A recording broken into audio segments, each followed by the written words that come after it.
छठ पर्व शुरू हो गया था। सुनीता छठ मैया का व्रत कर रही थी।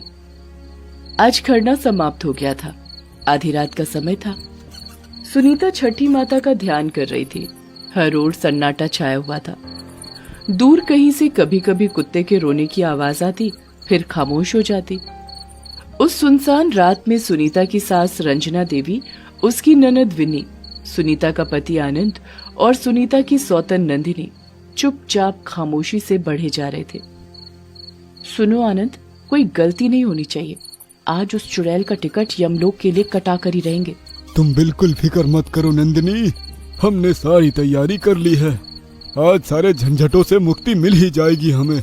उसके बाद उसने अपने हाथ में पकड़े बड़े से डिब्बे की ओर इशारा करते हुए कहा कि इसी में है सुनीता के ऊपर का टिकट। तभी आनंद की माँ रंजना देवी और उसकी बहन विनी ने कहा, अरे तुम लोग रुककर बातें क्यों करने लगे? कहीं किसी ने सुन लिया तो बड़ी भारी मुसीबत हो जाएगी। हाँ भैया, ऐसा ना हो कि हमारी पोल खुल जाए और हम फंस जाएं। अरे विन्नी, शुभ शुभ बोल। उसके बाद वे सभी एक झोपड़ी नुमा घर के पास गए, जो उनके घर के बाहर थोड़ी दूरी पर बना था। सुन माँ, तुम लोग भी मेरी मदद करो, मुझसे अकेले नहीं हो पाएगा। उसके बाद आनंद ने उस बड़े से डिब्बे से पेट्रोल निकाला और उसे उस झोपड़ी के ऊपर फेंकने लगा। इस काम में उसकी पत्नी और उसकी माँ और बहन भी मदद करने लगे। एक कोना भी नहीं बचना चाहिए, कहीं से भी उस चुड़ैल को भागने का मौका नहीं मिले। आनंद, अरे मेरी भोली बीवी, तू काहे टेंशन लेती है? मौत ऐसी राक्षसी होती है जो कहीं से किसी को भागने का मौका नहीं देती। थोड़ी देर में ही पूरी की पूरी झोपड़ी पेट्रोल से भीग गई थी। अंदर बैठी सुनीता खतरे से अनजान छठ माता के ध्यान में बैठी हुई थी। हे छठी मैया, मुझ पर अपनी कृपा बनाए रखना। कोई भूल ना हो जाए माँ मुझसे इस व्रत को करने में। अगर भूल होती भी है माँ, तो अपनी बच्ची को क्षमा कर देना। अब तक पेट्रोल का वो बड़ा सा डिब्बा खाली हो चुका था। आनंद ने उस डिब्बे को धीरे से नीचे रखा और जेब में हाथ डाला। उसने अपने ऊपर से नीचे की जेब को टटोला और अपना मुंह बना लिया। ओ, ये तो भारी गलती हो गई। अरे, अब क्या कर दिया आपने? लगता है माचिस की डिब्बी मैं घर पर ही भूल गया। तुम भी ना एक नंबर के मूर्ख हो। उतनी देर से कह रहे हो कि सारी तैयारी कर ली है और मेन चीज ही भूल गए। पता नहीं मेरी किस्मत में तुम ही क्यों लिखे थे। अरे नंदिनी, अब गलती हो गई तो क्या करूं? जान दे दूं? देखो, बातों में समय मत गवाओ और घर से माचिस लेकर आओ। आहा, गलती तुम करो और भुगतू मैं नहीं जाऊंगी, तुम खुद जाओ। अरे बहू, तुम लोगों के झगड़े में कहीं दिन ना निकल आए। ठहरो, मैं जाती हूँ माचिस लाने। थोड़ी देर बाद रंजना देवी घर से माचिस की डिब्बी लेकर आ गई। ये ले बेटा माचिस और लगा दे इस झोपड़ी में आग। आनंद ने जैसे ही माचिस हाथ में लिया, जोर से बादल गरजने लगे और बिजली भी चमकने लगी। लो, अब इस मौसम को क्या हो गया? आनंद, इससे पहले कि बारिश हो जाए जल्दी से अपना काम खत्म करते हैं और चलते हैं यहाँ से। आनंद ने माचिस की तीली जलाई और उसे फूस की झोपड़ी पर फेंक दिया। वो झोपड़ी जलने लगी। झोपड़ी की आग से बेखबर सुनीता छठी मैया का ध्यान करती रही। हे माँ, मुझ पर अपनी कृपा बनाए रखना। चाहे सुख हो या दुख, हमेशा मेरे साथ खड़ी रहना, क्योंकि आपके अलावा मेरा कौन है माँ? कहते हैं कि सच्चे भक्त की प्रार्थना छठी मैया न सिर्फ सुनती हैं, बल्कि तुरंत उसका उत्तर भी देती हैं। अचानक जोरों की बारिश भी शुरू हो गई और उस बारिश ने झोपड़ी की आग को न सिर्फ बुझाया, बल्कि इन दुष्टों के मंसूबों पर भी पानी फेर दिया। मैंने जो कहा था वही हुआ। इस बारिश ने तो सब कचरा कर दिया। बड़ी अच्छी किस्मत है उस चुड़ैल की। आसमान बिल्कुल साफ था, लेकिन पता नहीं अचानक ये बादल कहाँ से घिर आए और बारिश शुरू हो गई। अब सब निकलो यहाँ से, नहीं तो भारी गड़बड़ हो जाएगी। गड़बड़ तो हो गई। वो चुड़ैल एक बार फिर से बच गई। वे सारे दबे पांव वहां से घर लौट आए। आनंद की पत्नी सुनीता का रंग काला था और ऊपर से शादी के 5 साल के बाद भी उसकी गोद सुनी थी, इसलिए उसे ससुराल में कोई पसंद नहीं करता था और हमेशा उसे ताने दिया करता था। तुझे कितनी बार कहा है कि सुबह सुबह अपनी गंदी और मनहूस शक्ल मत दिखाया कर, लेकिन तू है कि मानती ही नहीं। बड़ी ही बेशरम औरत है तू, बिना लात के कोई बात समझती ही नहीं। ये कहकर रंजना देवी ने सुनीता के बाल पकड़े और उसे जोर से खींचती हुई अपनी बेटी विनी को आवाज लगाने लगी। विनी, अरे ओ विनी, जरा अंदर से झाड़ू लेकर आ तो, बड़ी गंदगी हो गई है यहाँ। इसे झाड़ तो दो। उसके बाद रंजना और विन्नी ने झाड़ू से ही सुनीता की पिटाई कर दी। सुनीता की किस्मत में ससुराल वालों की मार और फटकार तो लिखी ही थी। ऊपर से एक दिन आनंद ने एक दूसरी लड़की नंदिनी से शादी कर ली। नंदिनी दिखने में काफी सुंदर थी, लेकिन उसका मन बहुत ही काला था। वो भी सुनीता पर अत्याचार करती, न सिर्फ उसे मारती पीटती, बल्कि ठीक से न खाना देती और न ही कपड़े। नंदिनी ने उसे घर से भी निकाल दिया। वो बेचारी एक झोपड़ी में रहने लगी और दूसरों के घरों में काम करके अपना गुजर बसर करने लगी। लेकिन इस पर भी नंदिनी को चैन नहीं मिला। देखिए, जब तक वो चुड़ैल जिंदा रहेगी ना, आज न कल वो जायदाद पर दावा ठोक सकती है। इसलिए अच्छा ये होगा कि उसे हमेशा के लिए रास्ते से हटा दिया जाए। भोली भाली बेचारी सुनीता के साथ उन्होंने इतना बुरा किया, लेकिन उसने उफ तक नहीं की। अब वो सब मिलकर उसे मारने का प्लान बना रहे थे, लेकिन सुनीता को इन बातों का कहां पता। उसे तो बस अपनी छठ माता पर भरोसा था कि वही है जो उनकी अपनी है और वही है जो उसके सारे दुखों को पल में दूर कर सकती है। अगले दिन शाम की अरग थी। सुनीता उसकी तैयारी में जुटी थी। तभी वहां पर उसके ससुराल वाले और नंदिनी पहुंच गए। अरे सुनीता, देख, हमें अपनी भूल का एहसास हो गया है। हमने तुझ पर बहुत अत्याचार किए हैं, लेकिन तू तो देवी है, देवी। देख, हमने तेरे साथ बुरा किया है, तो क्या तू भी हमारे साथ बुरा करेगी? सुनना, हमें भी छठ का पुण्य लेने दे। तू हमारे साथ छठ घाट पर चल और हमें भी अर्घ देने दे। भोली भाली सुनीता को क्या पता था कि वे लोग उसे मारने का एक और प्लान लेकर उसके पास आए हैं। वे लोग जिस छठ घाट पर उसे ले जाने की बात कर रहे थे, वहाँ पानी के अंदर बहुत दलदल था और उस दलदल से कोई भी बचकर नहीं निकलता था। वे सभी वहाँ पहुंचे। सुनीता ने जब देखा कि उस छठ घाट पर उनके अलावा कोई नहीं है तो, यहाँ पर तो कोई नहीं है जी, ये घाट इतना खाली क्यों है? अरे मेरी भोली पत्नी, लोग आ रहे होंगे। हम जरा जल्दी आ गए हैं क्योंकि हमें कुछ जरूरी काम जो निपटाने हैं। ये कहकर आनंद सुनीता को नदी के घाट पर ले जाने लगा और किनारे पर ले जाकर उसको धक्का दे दिया। अरे ये क्या कर रहे हैं आप? लेकिन आनंद उसे धक्का मारकर जैसे ही भागने को हुआ तो समतल रास्ता दलदल में बदल गया और वो उसमें पूरी तरह फंस गया और दलदल में धंसने लगा।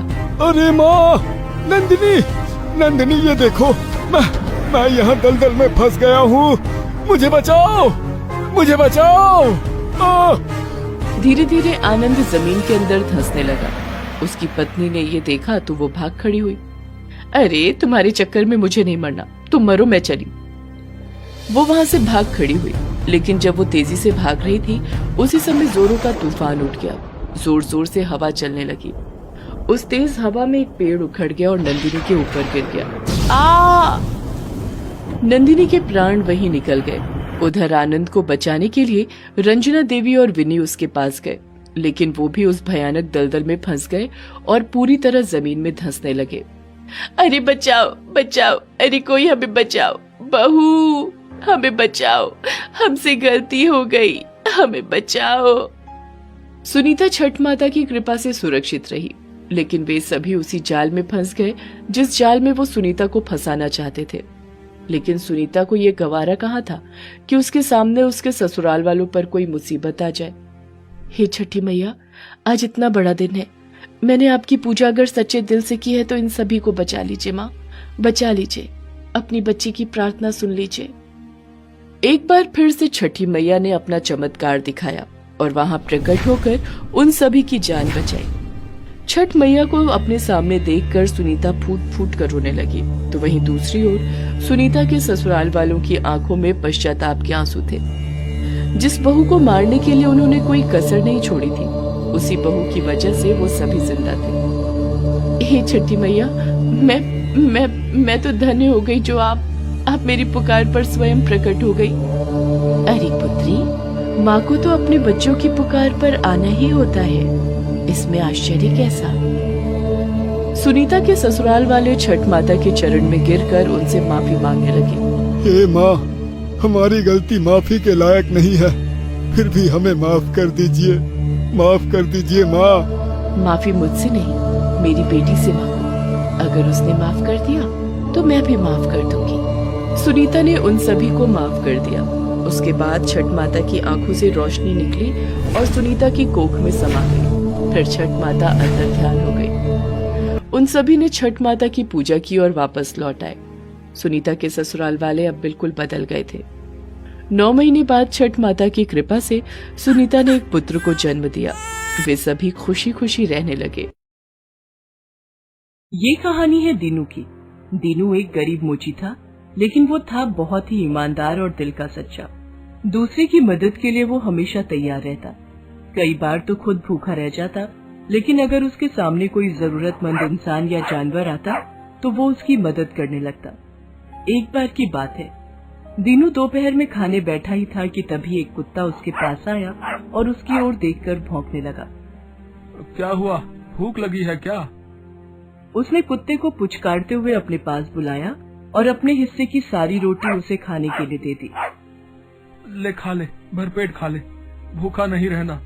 भूखा रहना अच्छा नहीं होता। वो बेचारा खुद 2 दिन का भूखा था। 2 दिन बाद उसकी थोड़ी कमाई हुई थी तो वो उसी से रोटी खरीद कर लाया था। दीनू का गुजारा बहुत ही मुश्किल से चलता था। दीनू की किस्मत हमेशा अच्छी नहीं होती। कभी उसकी दुकान में ग्राहक आते तो कभी बिल्कुल भी नहीं। एक बार की बात है। अरे भाई, इस चप्पल की पॉलिश के कितने पैसे लोगे? 10 रुपए लगेंगे साहब। 10 रुपए? ये तो ज्यादा है, मैं 5 रुपए दूंगा। 5 रुपए में कैसे होगा साहब? आपको पता है ना सारी चीजें कितनी महंगी हो गई हैं। हाँ हुई तो है, लेकिन ये महंगाई मैंने तो नहीं करवाई है। जो तुम मुझसे वसूलो भाई, हैं? मैं 5 रुपए से 1 पैसे ज्यादा नहीं दूंगा, बता रहा हूँ। उस दिन सुबह से दोपहर हो गई थी, लेकिन दीनू की बोहनी नहीं हुई थी। अब बोहनी नहीं हुई थी तो जेब में फूटी कौड़ी भी नहीं थी उसकी, और जेब में पैसे ही नहीं थे तो वो रोटी कैसे खाता। ठीक है साहब, आप 5 रुपए ही दे देना। सुबह का भूखा हूँ, 1 रोटी तो खा लूंगा। उसके दिन किसी तरह से गुजर रहे थे। एक बार की बात है, रात का समय था। उस रोज भयंकर बारिश हो रही थी। दीनू का टूटा फूटा घर उस बारिश में गिर गया। दीनू बारिश से बचने के लिए एक पेड़ के नीचे चला गया, लेकिन बारिश लगातार हो रही थी। जब बारिश थमी तो उसने सोचा कि वो अपने टूटे फूटे घर की मरम्मत करेगा। वो वहाँ गया तो उसने देखा कि उस जगह पर एक बिल्ली ने कई सारे बच्चे दिए हैं। ओह, कितने प्यारे प्यारे हैं ये बच्चे। इन्हें यहाँ से हटाना ठीक नहीं, ये अब यहीं रहेंगे। उस दिन के बाद से वो उसी पेड़ के नीचे रहने लगा। उसका एक दोस्त था राजू, वो हाथ रिक्शा चलाता था। वो जब अपने दोस्त को पेड़ के नीचे देखता तो उससे कहता, तू भी ना दीनू, पूरा पागल है। अबे, अपने रहने की जगह कोई बिल्लियों को देता है क्या भला? कल को तुम्हारी शादी होगी तो क्या अपनी बीवी को इसी पेड़ के नीचे रखेगा क्या? अरे राजू भाई, मुझ गरीब से भला कोई क्यों शादी करेगा भाई? यहाँ तो अपना ही ठिकाना नहीं है, दूसरे को क्या खिलाऊंगा? और चलो मान लिया कि मेरी शादी हो गई तो भगवान कुछ न कुछ तो इंतजाम करेगा ना मेरा, छोड़ेगा तो नहीं ना? वो तो देख रहा हूँ, तेरे भगवान ने तेरे लिए क्या इंतजाम किया है। चल अब मैं चलता हूँ, तू यहीं खुश रह। दीनू पूरा दिन काम करता, फिर रात को उसी पेड़ के नीचे चला जाता। कुछ महीने बाद की बात है। उस दिन फिर से भयंकर बारिश हो रही थी। दीनू बेचारा पेड़ के नीचे बैठा हुआ था। वो पूरी तरह भीग गया था और उसे सर्दी भी लग रही थी।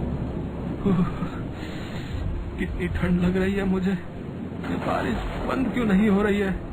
अचानक दीनू ने देखा कि वो जिस पेड़ के नीचे बैठा है, उस पेड़ से एक बहुत ही सुंदर औरत नीचे उतर रही है।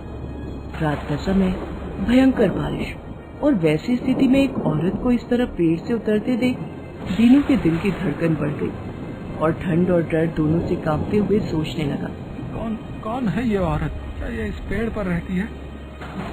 भूतनी तो नहीं है? हे भगवान, आज तो मैं गया। वो सुंदर औरत पेड़ से नीचे उतरती है और फिर बारिश के बीच खड़ी होकर नाचने लगती है, लेकिन उस घनघोर बारिश में वो भीगती नहीं है। ये देखकर दीनू की आंखें और भी फटी की फटी रह जाती हैं। अरे, ये कैसे हो सकता है? कोई इंसान बारिश के बीच में रहकर कैसे नहीं भीग रहा? अब तो मुझे पक्का यकीन हो गया है कि ये औरत जरूर कोई बुरी आत्मा है। दीनू ये सब सोच रहा था और उस औरत की तरफ देख भी रहा था। उस औरत का नृत्य इतना अद्भुत था कि तमाम डर के बावजूद वो उसके नृत्य में खो गया। वाह, अद्भुत, कितना अच्छा नाचती है ये औरत। दीनू उसके नृत्य में डूबा हुआ था कि तभी उस औरत के पैर की जूती टूट गई और उसका नृत्य बंद हो गया। हालांकि अब बारिश भी बंद हो गई थी। ओह, इसकी जूती तो टूट गई और इस नाचना बंद कर दिया। लेकिन सच कहूँ तो जितनी देर भी ये नाच रही थी, ऐसा लग रहा था कि मैं किसी दूसरी दुनिया में हूँ। वो ये सोच ही रहा था, तभी वो औरत चलती हुई उसके पास आई और उससे कहा, आप मोची है ना? क्या आप मेरी इन जूतियों की मरम्मत कर देंगे? हाँ हाँ, क्यों नहीं। थोड़ा जल्दी कर दीजिए, क्योंकि इसके बिना मैं अपने घर वापस नहीं जा सकती। दीनू उस औरत को देखकर अब भी डर रहा था, लेकिन फिर भी उसने फटाफट उसकी जूतियां सही कर दी। ये लीजिए आपकी जूतियाँ। अपनी जूतियों की ओर देखकर उस औरत ने कहा, अरे वाह, आपने मेरी जूतियों को तो बिल्कुल नए जैसे कर दिया। ये लीजिए आपके काम का इनाम। ये कहकर उस औरत ने सोने के कई सिक्के निकाले और दीनू को दिए। ये क्या दे रही हैं आप? सोने के सिक्के। अरे नहीं नहीं, मुझे ये सिक्के नहीं चाहिए। मैं क्या करूँगा इनका? मुझे मेरा मेहनताना 10 रुपए दे दीजिए। पर मेरे पास तो पैसे नहीं है, मेरे पास सिर्फ यही है। सिर्फ यही है? ठीक है, फिर जाइए आप। भला जूती की सिलाई के कोई सोने के सिक्के देता है क्या? पर इन सोने के सिक्के से तुम्हारी तकदीर बदल सकती है। तकदीर मेहनत से बदलती है, सोने के सिक्के से नहीं। दीनू की बातों को सुनकर वो औरत बहुत ही प्रभावित हुई और कहा, दीनू, इन सिक्कों से तुम अपना घर बना सकते हो। तुम्हारा घर गिर गया है ना, फिर तुम्हें यहाँ इस पेड़ के नीचे रहने की जरूरत नहीं है। घर तो गिर गया है, लेकिन मैं उस जगह घर नहीं बना सकता। अरे क्यों नहीं बना सकते? बिल्ली ने बच्चे दिए हैं इसलिए। अरे जाओ और भगा दो बिल्ली को वहाँ से, और उनके बच्चों को भी, और इन पैसों से आलीशान घर बनाओ। ये आप क्या कह रही हैं? मैं भला एक बेजुबान का घर तोड़कर क्या एक दिन भी वहाँ सुकून से रह पाऊंगा? नहीं नहीं, ये मुझसे नहीं होगा। अचानक दीनू कुछ सोचते हुए उस औरत से बोला कि पर आपको मेरे घर के गिरने के बारे में कैसे पता लगा? और ये कैसे पता लगा कि वहाँ बिल्लियाँ रहती हैं? उसकी बातों को सुनकर वो औरत जोर जोर से हंसने लगी और अपने बालों को खोल दिया। उसके बाद वो खूबसूरत औरत और भी ज्यादा खूबसूरत हो गई।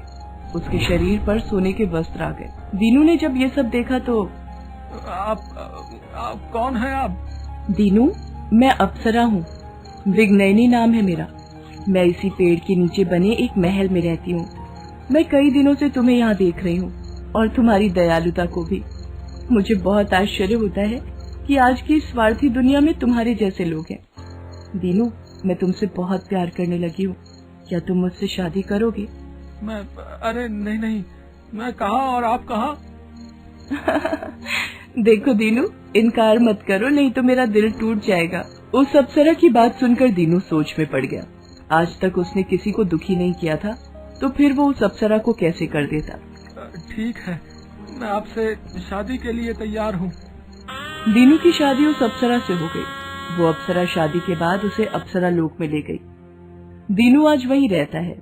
दीनू के जीवन के अच्छे कर्मों का ही तो ये फल था कि एक इंसान की शादी अप्सरा से हो जाती है और उसके जीवन के सारे दुख खत्म हो जाते हैं। इसलिए दोस्तों, हमेशा सबकी मदद करिए, क्योंकि आपकी ये मदद आपकी किस्मत के बंद दरवाजे खोल सकती है।